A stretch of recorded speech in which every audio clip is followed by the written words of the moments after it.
Chapter 2. In Lotus Land. Pearl Nugent had every reason to congratulate herself on her energy in having renounced her old life and surroundings, for the 3 years passed in Tokyo had proved the happiest and certainly the most peaceful of her hitherto somewhat stormy existence. On her first arrival in Japan, she had remained for some weeks, until she had settled herself in her own house with her cousin, Mrs. Rawlinson. It had been a profitable and happy time for both, and for Pearl, especially the association at this uncertain period of her life with a woman like Rosina Rawlinson was beneficial in every aspect. Everybody in Tokyo knew, respected, and loved Rosina, as she was generally called behind her back. It was Rosina to whom one flew for advice when placed in a slight difficulty or for comfort when overcome by a great trouble. It was Rosina who would get up in the middle of the night to nurse a sick child, and it was she who received the confidences of the various young women and men of the community, received them with bright sympathy, and, however trifling, kept them secretly locked within her own breast. Again, it was Rosina, or to Rosina's husband, that everybody of importance seemed to bring letters of introduction, and many was the helpless and inexperienced globe-trotter whose appeal for aid had been listened to by Rosina. Above all, it was Rosina who gave the jolliest, cheeriest little bridge dinners in Tokyo. Dinners where the wine and food were both above reproach, and where the most amusing people and those most congenial to each other were sure to be gathered together. Those little dinners of Rosina's were alone enough to make her the most popular person in Japan. For the first fortnight after Pearl's arrival, to her infinite relief, Mrs. Rawlinson, with her usual tact, had closed her doors to everyone. "You will soon see enough of the people, my dear," she said, "without the necessity of being bored just at present. You and I have plenty to talk about, heaven knows. So we'll just sit over the fire and yarn, as that dear sailor boy of mine calls it, until we are both hoarse. I sent my niece Amy away on purpose, for I knew you would have many things to say to me that it's as well she should know nothing about. And as for Tom, he doesn't count, you know, for he's at his office all day, and he sleeps all the evening. He is a dear old thing, but I can't say he's a particularly lively husband.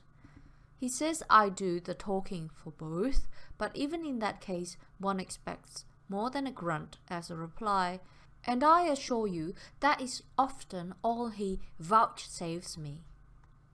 "And Amy?" asked Pearl. "Has she grown up as pretty as she promised to be? I haven't seen her for 4 years now, for you remember I was abroad all that last year. She was at school at Brighton."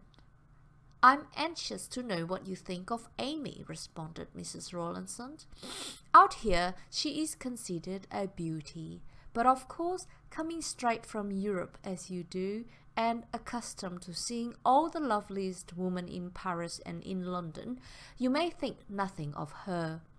People tell me she is the handsomest girl in Japan, and certainly I have seen no one with such glorious eyes or brilliant colouring. But I may be prejudiced in her favour, and therefore, my dear, I am quite anxious to have your opinion.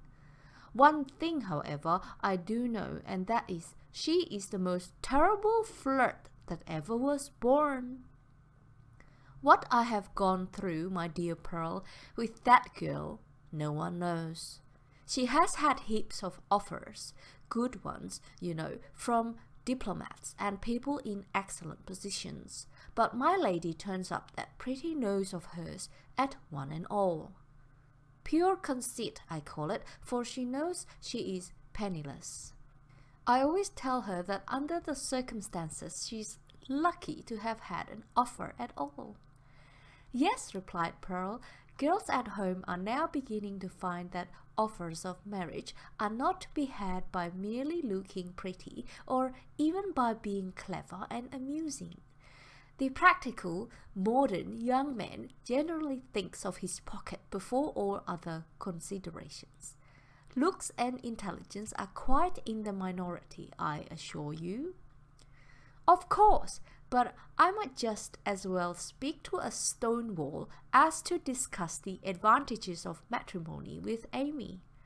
And then, you know, she behaves so badly. She never shows the least repentance when she refuses these men one after the other. She says she knows none of them will break their hearts about her, and that she has not the slightest intention of wasting her sympathy over people who doubtless, one and all, will be consoled in less than 3 months. Such nonsense, you know, and so hard-hearted. Yes, certainly Amy is a strange girl. She is really rather a trial to me sometimes. Yet, in spite of all her faults, she is wonderfully lovable. I think you will discover this fact on your own account." But 3 years had passed since this, and many such conversations, and Pearl Nugent, one lovely spring morning, was seated in her garden and in the neighbourhood of some magnificent flowering cherry trees, idly thinking of what those years had brought her. Pearl's was a perfect Japanese garden. It was a garden of the past, a poem, a creation of an art whose charm and loveliness only a Japanese can produce. She was seated on the curved branch of a very ancient pine. A few feet distant from her stood a little stone shrine, chipped and blemished and covered with thick-grown moss, while on her left were uneven rocks and quaint-shaped basins of various forms and designs. 2 stone lanterns, green with age, formed on her right a sort of entrance to the miniature lake dotted with tiny islands and surrounded by knolls of bright green grass, from the smooth surface of which rose the spreading cherry trees now in full bloom.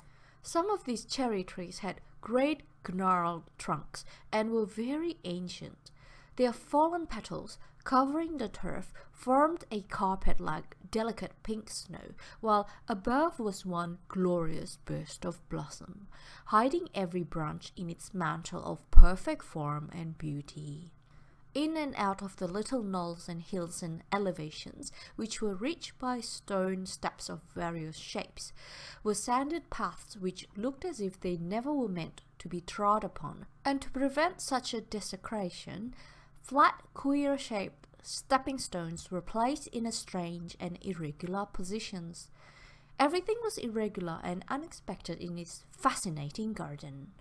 Flowers were rare, but fine old trees abounded, and shrubs and ancient pines, some allowed to grow at their own sweet will, others dwarfed in stature and trimmed by careful training into fantastic and uncanny shapes. Beyond was a distant view of Fujiyama, still wrapped in its white mantle, though great bare places streaked the mountain, forming weird shadows where the snow had already melted. Pearl felt a certain companionship in this grand old mountain, solitary like herself.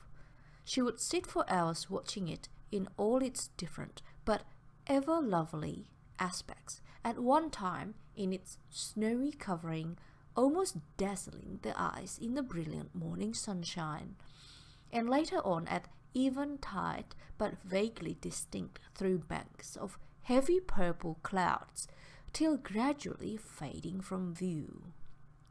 Fuji would become merged into the fading sky, finally disappearing into the shadows of the darkening night. Her eyes were dreamily fixed on Fuji now, standing out white and clear. She was not alone, for De Güldenfeldt lay stretched on the grass at her feet. His eyes, however, were employed in studying and admiring what at that moment he considered far more beautiful, far more entrancing than any mountain in the world, namely, his companion's face. Pearl was looking considerably younger and handsomer still than when she had left England. Ease of mind and a quiet life had accomplished their work, and the sweet placid face bore no traces of the storms that for a time had marred its beauty, and somewhat hardened its expression. Her past life was to her like an unhappy dream from which she awoke to discover with a feeling of infinite relief that it was indeed but a dream that had faded away forever. She would find herself in her idle moments trying to piece the past together and failing most strangely in the attempt. The utterly miserable life she had spent with her husband, her long moral struggle with Martinworth, those terrible scenes in the divorce court, all the incidents of those bitter 10 years, now seemed one and all like a vanishing and almost forgotten vision. At times she would deliberately set herself to the task of the retrospection of each miserable occurrence, each wretched episode, for there were periods when her present happiness had the effect of almost terrifying her. It seemed so impossible, so unreal. She would then tell herself that it were best and wisest that she should attempt to recall what once had been her life, what once had been her sorrow and despair. Could this happiness, could this peace of mind really be hers? Would it not fade as a dream even as her past was so quickly vanishing from her mind? How strange, how very strange. She often thought that she should experience this difficulty in remembering. Even Dick Martinworth was becoming a faint shadow, whose features, voice, and manner she often found it hard to recall. And yet she told herself she loved him as much as ever. She would place his photograph before her and try to remember scenes where they had been together, words that had been spoken between them, and she would be angry with herself to find how difficult it was for her to picture those scenes, to recollect those words. All seemed so far, so very far away, and somewhat to her dismay, Pearl was beginning to realize that she had almost achieved the object in view when she left England, that of complete obliteration, entire forgetfulness of the past. The word forgetting, by the word forgot, she quoted half aloud as she rose from her seat and stretched out her hand to pluck a branch of the heavily laden cherry tree. Such is now my life, but I do not complain, for it has certainly many advantages, especially one. No one here ever seems to care to ask awkward questions, and if they know my secret, they treat me none the worse for it. Is it known, Monsieur De Güldenfeldt? She inquired suddenly of her companion. The question came very abruptly, so abruptly that the Swedish minister paused before replying. This was the first time since their meeting on the boat 3 years ago that Pearl, in spite of her close friendship with Stanislas de Güldenfeldt, had in any way referred to her past history. He looked up quickly, wondering what was working in her mind. "Why do you ask me that, my dear lady?"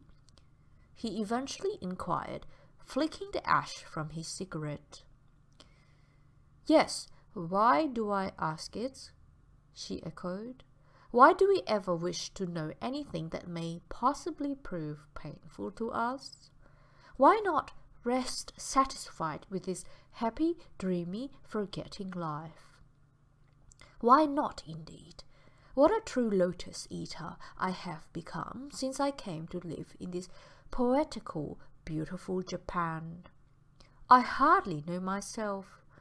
My life glides along, and I take no account of the hours nor of the days, and to me it is indeed always afternoon. With half-closed eyes, ever to seem falling asleep in a half-dream. Such indeed has been my life since I fled to this far-off land. It is delicious, it is almost perfect, but it must not continue, for I know it is enervating. Yes, and what is more, my dear friend, downright demoralizing. You use strong words, Mrs. Nugent, replied De Güldenfeldt, raising himself on his elbow and gazing into her flushed face with a look of lurking amusement. What has upset you today? Oh, I don't know, replied Pearl impatiently. I have been feeling for some time that I ought not to go on this aimless, indifferent way. It is only quite lately that I bothered about anything, what people might think of me, you know. But the idea has taken possession of me, and I cannot get free from it. So I decided that I would ask you to tell me, for I shall surely get the truth from you. Do they know? She repeated, fixing her clear grey eyes on his face. Do they know that I'm deceiving them, that I'm a fraud, that my name is not really Nugent? Do they know that my husband and I are divorced? Do they know? Do they know about? Do they know everything? And you expect me to answer all these questions? Said De Güldenfeldt slowly. Yes, I do. I expect you to be perfectly honest and frank with me. It is the least you can do for me, for you call yourself my friend. And indeed, she added with her sweet smile, ever since the day that I first put my feet on these shores, you have proved yourself my best, my truest friend. Now, I wonder why it should be the duty of a so-called friend to be given the disagreeable task of announcing disagreeable facts, responded De Güldenfeldt pensively. And indeed, Mrs. Nugent, what good will it do if I repeat all the gossip that is bound to go in a place like this? You can't stop it, you know, any more than you can hope to turn the tide. Then they do gossip about me? Continued Pearl with persistency. Of course they do. And what do they say? Oh heavens! Give me a woman for tenacity of purpose, exclaimed De Güldenfeldt, rising and stretching his long limbs. By the by, he continued, suddenly changing the subject, do you know that Nicholson arrived in Yokohama yesterday? I thought, in spite of his hasty departure over 18 months ago, now, the attractions of Japan would ultimately prove too strong for him. Amy refused him, you know, but I believe she really liked him all the time. Are you thinking of her when you speak of attractions? I should say she's the sole and only one. I know at the time he was awfully hard hit. It was our conversation that made me think of him. Never shall I forget the way he stuck up for you one evening at the club when that little brute Reichter, who has left, thank God, came out with some garbled version of your story. Mon Dieu! Didn't Nicholson give it him? Just.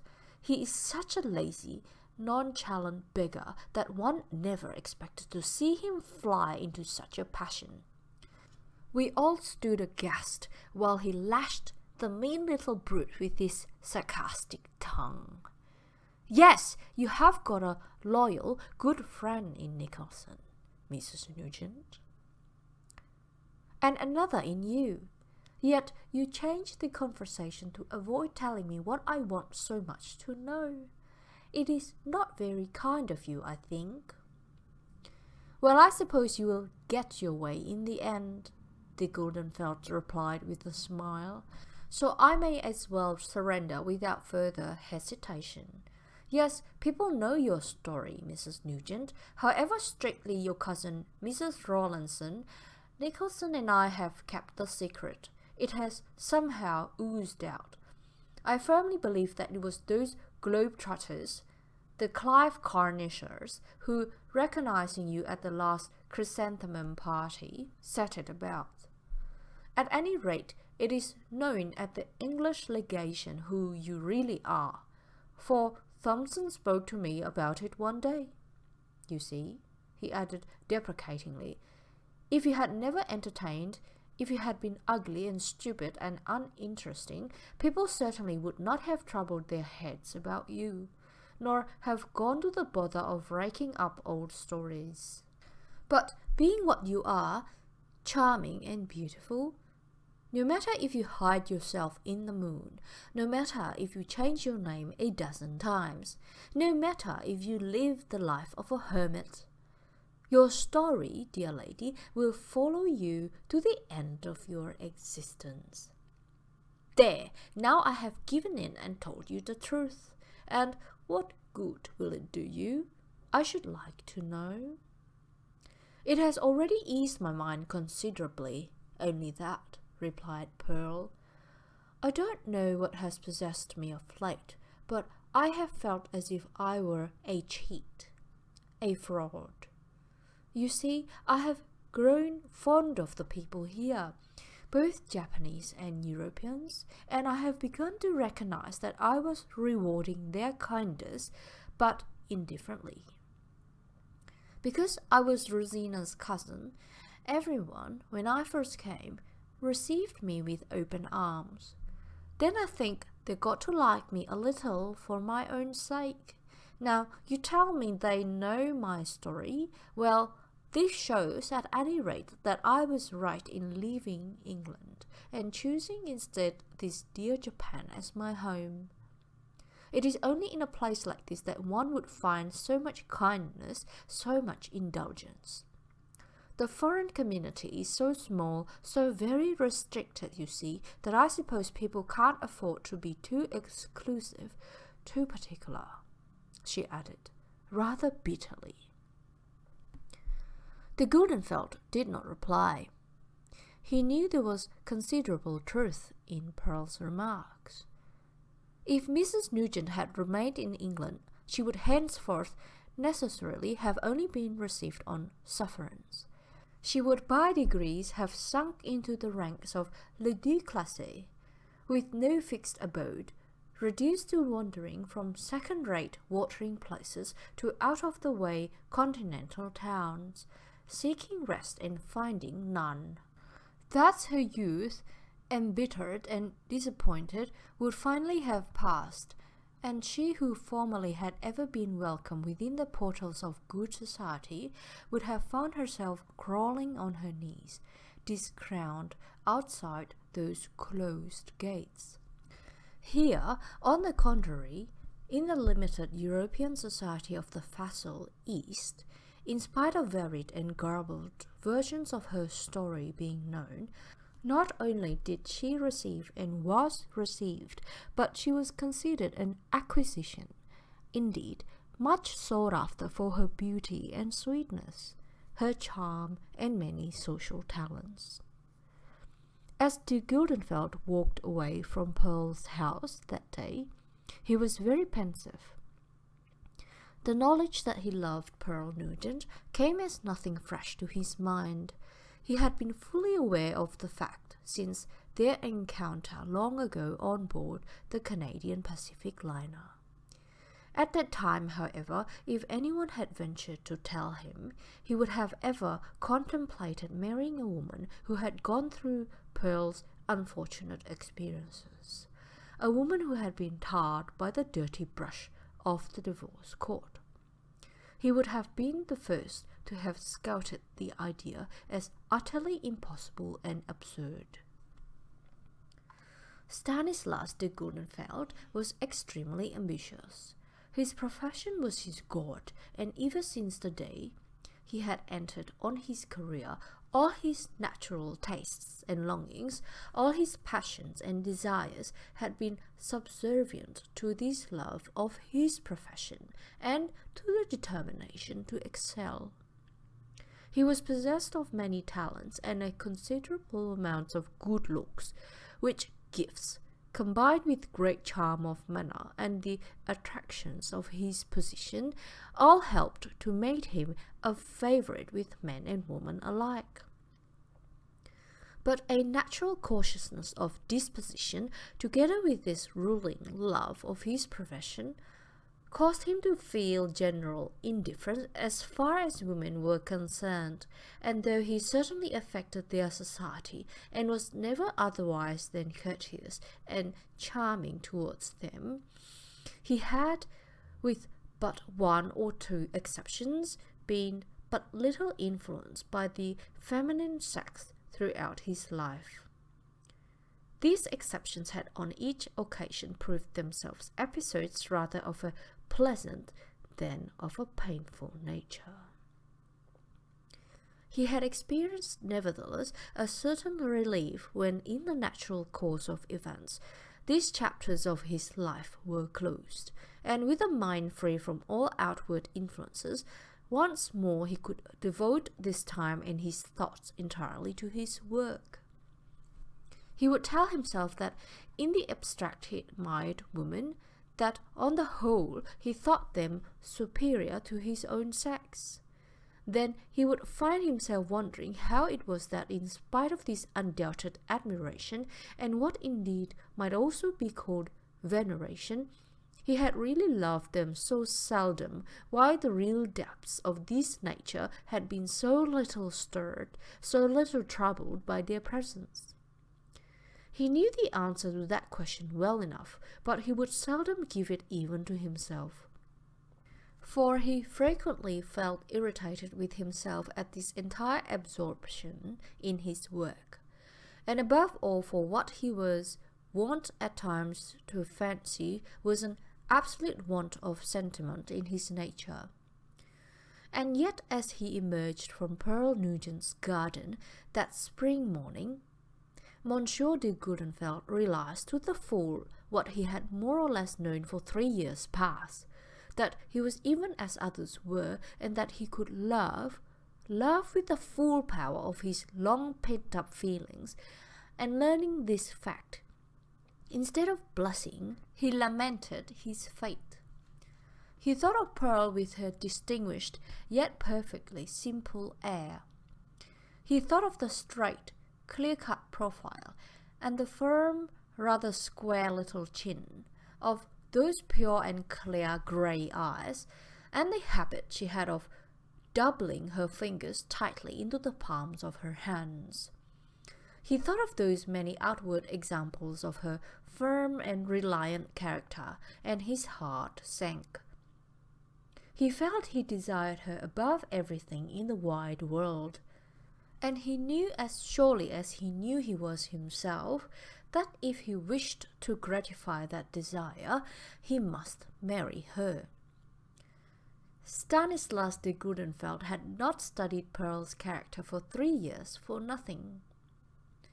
He was confident in his own mind that she had never listened to Martinworth's entreaties, and he knew that in spite of the irregularity of her present position, perhaps for that very reason, there was a pride, a certain hardness in her nature that would debar him from venturing to propose any union but one which, in the eyes of the world, was strictly conventional and correct. That day, de Güldenfeldt, whistling for his dogs, started on a solitary walk of some miles, far away from the stir and haste of the city. It was a perfect spring day, with a soft breeze blowing and a hot sun overhead. Stanislas skirted the fields, already bright with the young corn, his eyes lingering on the beauty of the rich and varied foliage, and on the little knolls of many a secluded and shaded grove, fringed with clumps of feathery bamboos and an occasional palm waving aloft in the balmy air. Contrasting with the vivid and many-shaded greens, and always on the loftiest hill, half hidden in the shadiest spot of the neighbourhood, would be visible to the red portal or torii of some little shrine raised to Inari Sama, the god of farming, or perhaps to some other deity of the province, while away in the distance rose a range of purple mountains, and on the east a streak of sea gleamed like silver in the bright afternoon sun. He crossed more than one stream of water, in the cool depths of which groups of stark naked urchins were frisking in the wild abandoned gambols of happy childhood. Peasant women of all ages, wrapped in their scanty upper garments and blue cotton trousers, far more resembling men than members of the gentler sex, would pass along the road, bent and almost hidden beneath overwhelming burdens of huge bundles of faggots, yet ever ready with a cheerful greeting as they toiled on towards the thatched farmhouses, nestling in the hamlets and villages beyond. Stanislav longed to be an artist, to depict on paper these simple scenes of Japanese country life, to be capable of immortalizing this lovely, peaceful nature, chief of which in his eyes were for the present the snowy blooms of the cherry tree, contrasting with the sombre cryptomeria pines, and the brilliant green and red of the giant wild camellia. But Stanislas, equally ignorant of the kodak as of the paintbrush, with a faint sigh of regret, continued his tramp alongside the little square fields of the fresh young corn, emerald green in colour, traversing in his walk many an enchanting silent grove, till at length he reached the goal of his pilgrimage.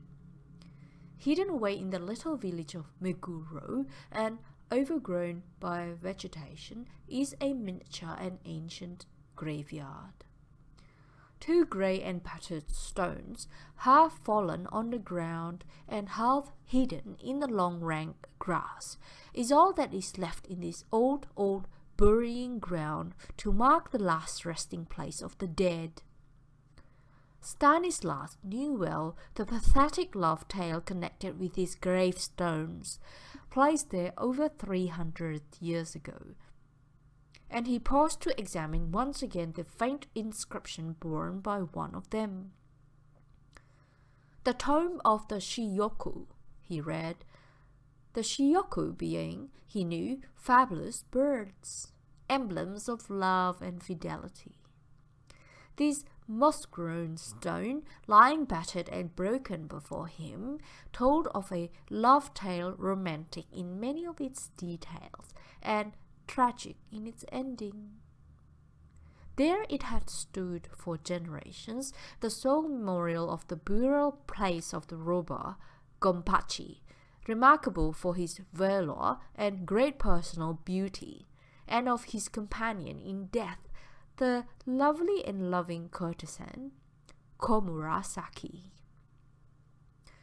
The story relates how Gompachi, after many murders, was at length caught red-handed and promptly executed, his body being rescued and buried by devoted friends in the grounds of the temple of Meguro. Komurasaki, getting news of her lover's death, hied to the spot, wept and prayed long over the tomb, then drawing the dagger, a weapon which in those days every woman wore on her person, from the folds of her obi, she plunged it into her heart, and sinking on the ground, sighed her last breath over the grave of her beloved. A sash worn over the dress. The legend continues how the priests, touched and greatly struck at the devotion of this beautiful maiden, laid her by the side of her lover, burying them in one grave. There they placed to the memory the stone which remains to this day, and before which incense is burnt and flowers and offerings are laid by all true and devoted lovers. Hard by the gravestone under which so long have mouldered the remains of Gompachi and Komurasaki is another memorial which appears almost as ancient, on which is engraved the following words, which many a time had been read and translated to Stanislas. In the old days of Genroku, she pined for the beauty of her lover, who was as fair to look upon as the flowers, and now, beneath the moths of this old tombstone, all has perished of her love but her name. Amid the changes of a fitful world, this tomb is decaying under the dew and the rain, gradually crumbling beneath its own dust, its outline alone remaining. Stranger, bestow in alms to preserve the stone, and we, sparing neither pain nor labour, will second you with all our hearts.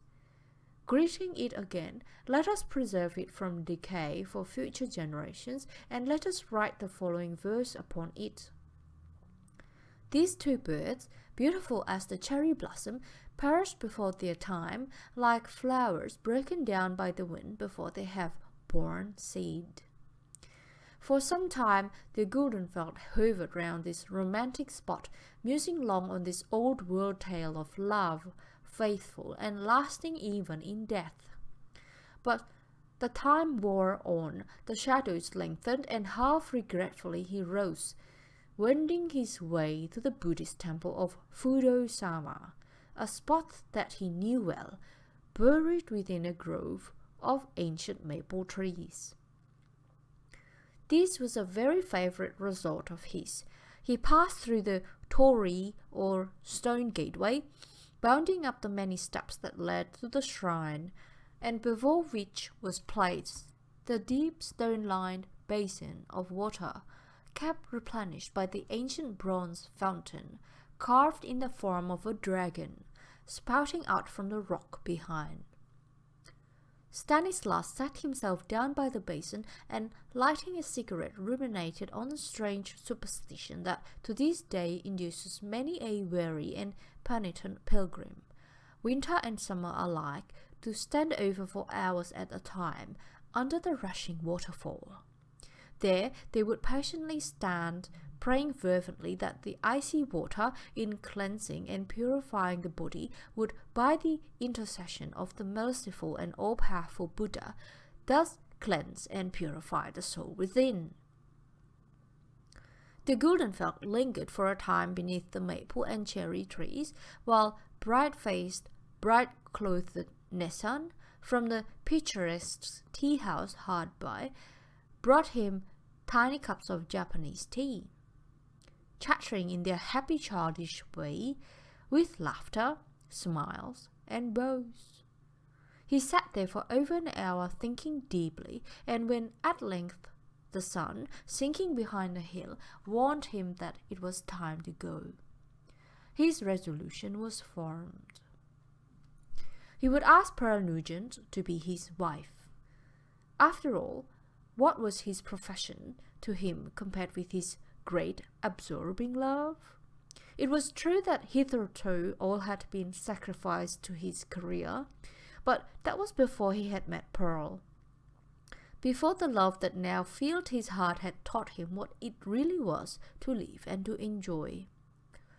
A marriage such as he contemplated would, he knew well, be a hindrance to his profession, and consequently a severe blow to his ambitions, but for the time being he banished all thought of personal aggrandizement from his mind, and as he rose and once more tramped across the fields, in Stanislas de Güldenfeldt's blue eyes there was a light, and round his firm lips a smile that had been strangers there for many a long day. That same day, Mrs. Nugent ordered her carriage and drove round to her cousin's house. She made a point of going to see Mrs. Rawlinson whenever she felt restless or discontented, for Rosina acted on her nerves like a stimulant. Today, when she got there, Rosina was not at home, but she found her pretty young cousin, Amy Mendovi, seated by the open window, sketching Fujiyama with the evening glow upon it. "Forgive my not getting up, Pearl," the girl said, "but I must finish this before the sun sinks. Have you ever seen Fuji looking more divine? No wonder the Japanese worship the mountain. Just look at it with that hazy purple light upon it. I have been breaking it gently to Aunt Rosie that I'm going to become a Shintoist or a Buddhist or something." "Oh, indeed. May I inquire why?" "So that I may worship Fuji, of course." "I don't see the connection." "Oh, don't you? Then you are very dense, my dear. Aren't the Japanese Shintoists or Buddhists? And don't they worship Fuji? Or if they don't, they hold it sacred, which is very much the same thing." "Don't talk nonsense, Amy. What is the matter with you today? You seem so nervous and excited. Why, I declare you have been crying." No answer, only energetic daubs of green and yellow and carmine, all mixed together on the paper. "Amy, dear, why have you been crying?" asked Pearl in her soft voice, laying her hand on her cousin's arm. "Now, my dear Pearl, don't be silly. Have you ever seen me cry?" "Yes, often. Tears are as near your eyes as smiles are to your lips, you April day. But tell me, what is wrong?" "Look here, Pearl," answered Amy, raising her sleek head while her eyes flashed. "I won't be bothered, and if I choose to cry, I shall cry. So there." "Certainly, my dear, and as I came to see Rosina and not you, I have no wish to disturb you in such a profitable occupation. So I'll take my departure. Adieu." And Pearl turned towards the door. She hadn't got far, however, before she felt two strong arms round her waist and various energetic kisses upon the back of her neck. "Come back, Pearl, darling. Have some tea and don't be crusty. Why, I have just been longing for you. Aunt Rosie is no good. She doesn't understand me, and never will understand me, so it's no use trying to make her." "I should like to know who does," said Pearl. "Well, you do, so I'm just going to tell you all about it. Come here and sit on the window sill. Give me your hand and let us look at Fuji till the light dies away." And during a quarter of an hour's silence, they watched Fujiyama that rose up dim and indistinct against the setting sun. There it stood in all its solemn majesty, solitary in all its grand repose, superb in all its noble isolation. The dark lights grew fainter and more indistinct. The brilliant blood-red sky, with its shifting gleams, took paler shades, till little by little it seemed to mingle with the misty colouring of the lonely peak. And behold, even as they watched, night fell, enshrouding all in its vast, impenetrable mantle. "Now, dear," said Pearl, "it's dark. I can hardly see your face, so tell me what is the matter." Amy rose abruptly and switched on the electric light. "As to that," she said with a nervous laugh, "pray don't think I'm ashamed of being seen. I've done nothing wrong, you know." "Well, at any rate, there's a certain comfort in that affirmation," replied Pearl dryly. "Oh, now you're laughing at me. Never mind. I'm accustomed to it." Then after a pause, "Pearl, he's come back." "Who's come back?" Don't tease. You know whom I mean. Sir Ralph Nicholson, of course. Oh, then it was a matter of course that he should come back. Well, continue your confession. He has been here, I suppose. Yes, he told me he returned on purpose to see me, you know. Pearl, he asked me again to be his wife. He was so kind and nice, but he seemed to be so awfully sure that I was going to accept him that I really couldn't help it. But I believe he thinks that I refused him. And now you're sorry, I suppose, and have been crying about it. Oh, Amy, Amy, you foolish, foolish girl. Why, you loved that man with all your heart. You have never ceased to think of him since he left. And now, when, just like in the novel, he turns up again and gives you another chance, you go and throw it away like this. I have no patience with you, Amy, and I don't pity you a bit. You surely ought to understand that Ralph Nicholson is a man in 1,000. A delightful man, a clever man, and from a worldly point of view, an excellent match. And pray, who are you, miss, that you should treat him like this? If you didn't care for him, it would be another question, but you told me yourself you have never been happy since you said no before. And now, oh, really, I can't tell you what I think. I'm so annoyed. Amy's bright colouring paled while Pearl was speaking. She rose from her seat and stood with clasped hand and bent head. Pearl, she replied, with a break in her voice. Go on scolding me. I feel I deserve every word you say, and you cannot blame me for more than I blame myself. I can't think what induced me to behave as I did. But you alone know how sometimes a spirit of contradiction takes possession of me. And when he said, I have come back all these thousands of miles to ask you again to be my wife, you will have me this time, won't you, Amy? I just answered, and pray, Sir Ralph, why should I answer yes now more than 18 months ago? The circumstances, I imagine, are just the same as far as I'm concerned. You said that? Good heavens! What cruel creatures women are! Exclaimed Pearl. And what was his answer?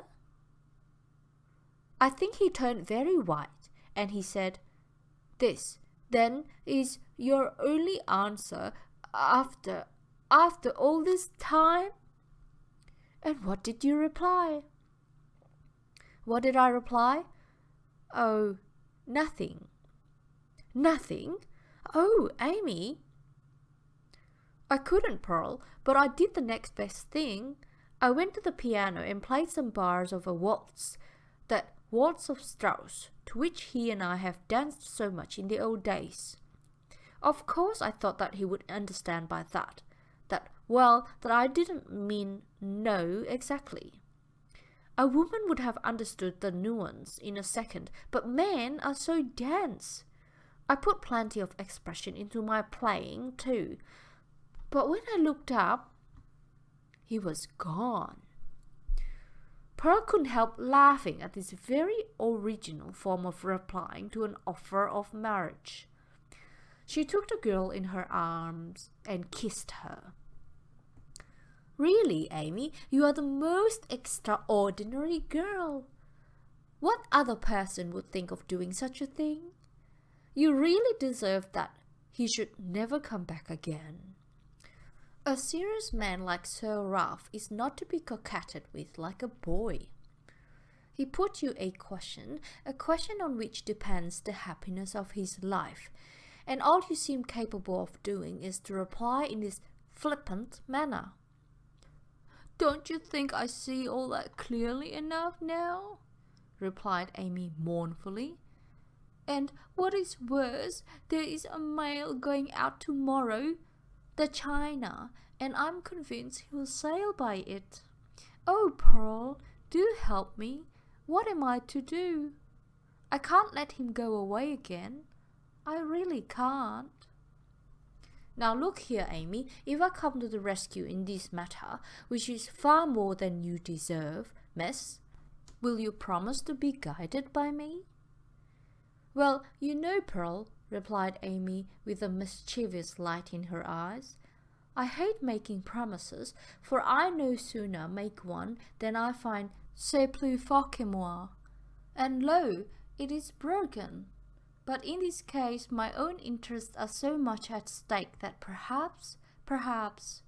Pearl rose from her seat and began putting on her cloak. "Oh, Amy, Amy, why will you not be more like other people? You give most people, dear, such an entirely false impression of your real nature. But never mind, I'm not going to preach any more today. Goodbye. And if Sir Ralph ever has the temerity to ask you again, try and behave for once in your life like a rational being." Pearl's thoughts were too much occupied with Miss Mendovi as she drove home that afternoon. She was extremely attached to her young cousin, and perhaps she sympathized better than most people with the contradictions of that girlish nature. Amy Mendovi, the only child of a sister of Mrs. Rawlinson's, was left an orphan while still an infant. Rosina adopted her, in every way fulfilling the mother's part. She loved the girl with all her heart, but in spite of her great affection and indeed genuine admiration, she did not profess in the smallest degree to understand her. Consequently, their ideas, habits, and ways of looking at things generally were hardly what could be called congenial or sympathetic. Mrs. Rawlinson was a simple-minded creature, and deluded herself with the belief that she was now extremely modern and up-to-date. If the truth were known, she had never entirely recovered from the narrow, Calvinistic training of her youth, a proof of which was particularly shown in the prim little manner she affected when she thought it necessary to correct her niece. Amy delighted in her rousing that manner. Indeed, at times her chief of joy in life appeared to be that of teasing her aunt. It was only when she had succeeded in finally driving the poor soul to the verge of desperation that she would throw her arms around her neck, coax her, blame herself, ask pardon, in fact, behave generally in such a bewitching Carline way that it would indeed be a stony heart that could resist her, and certainly not the soft organ that Rosina Rawlinson was generally credited with possessing. Pearl, as she drove home, was thinking of this strain of perversity in her cousin's disposition. She confessed to herself that it added greatly to her charm, but nevertheless she deeply regretted this peculiarity, preferring to dwell on those deeper traits in the girl's character which to others were so seldom visible. Under the apparently frivolous, somewhat futile manner, there was a strength, almost a grandeur of soul, the glimpses of which more than once had literally taken away Pearl's breath. So totally had she been unprepared for such an exhibition. It was strange to hear some deep thought expressed by those lips that seemed formed only for mockery and laughter, and still stranger to see the flash of cold disdain, of righteous scorn, that would fill the dark eyes at the sight of some mean or unworthy action, or at the sound of some paltry, petty speech. But it was only to very few that the beautiful Miss Mendovi ever showed this finer side of her nature, and to the world at large she was looked upon as a girl of moods, original and impetuous, lovely as a dream, and as heartless as a stone.